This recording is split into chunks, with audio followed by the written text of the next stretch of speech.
Bonjour à tous. Cette petite vidéo s'adresse aux étudiants algériens qui vivent au Canada pour vous informer un peu plus sur votre histoire et notamment sur la guerre d'Algérie, une guerre dévastatrice de notre cher pays. Tout d'abord, il faut comprendre que l'Algérie est une colonie de la France depuis 1830. Suite à l'indépendance du Maroc ainsi que de la Tunisie, ses pays voisins, l'Algérie rentre en guerre. C'est le 25 juillet 1954 précisément que 22 Algériens se prononcent pour la révolution illimitée jusqu'à l'indépendance totale.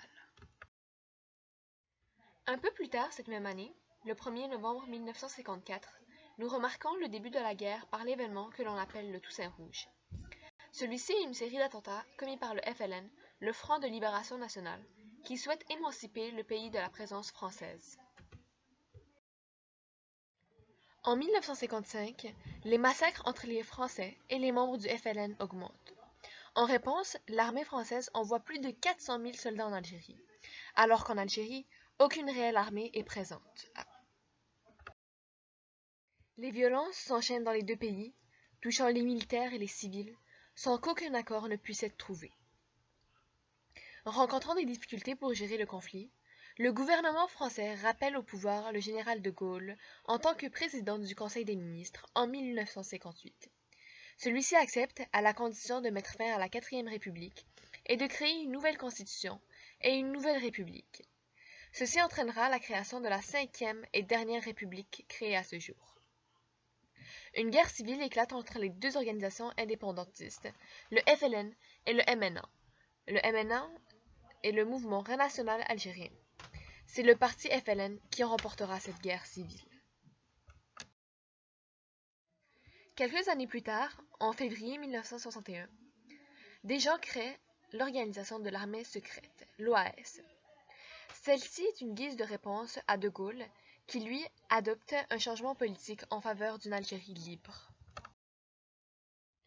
Le 21 avril 1961, malgré le cessez-le-feu donné par l'État, les Pieds Noirs, qui sont les Français originaires d'Algérie, ainsi que l'OAS, tentent de prendre le pouvoir par la force. La tentative du coup d'État à Alger échoue. Environ un an plus tard, le 18 mars 1962, les accords Évian sont signés par le gouvernement provisoire algérien ainsi que le gouvernement français.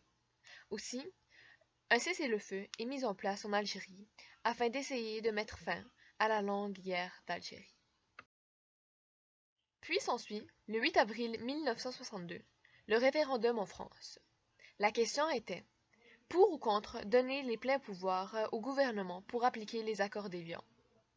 90,8% ont voté pour. Quelques mois plus tard, le 1er juillet 1962, le référendum d'autodétermination de l'Algérie a lieu. La question était cette fois: pour ou contre les accords d'Évian et l'indépendance de l'Algérie? 99,7% ont voté pour. Finalement, le dernier événement se fit le 5 juillet 1962, que l'on fête chaque année et qui représente l'indépendance de l'Algérie. J'espère que maintenant, grâce à cette petite présentation, vous connaissez mieux votre pays, car malgré le fait que vous vivez au Canada, vous gardez des racines ancrées, et la guerre d'Algérie représente une grande partie de notre histoire. Merci de m'avoir écouté.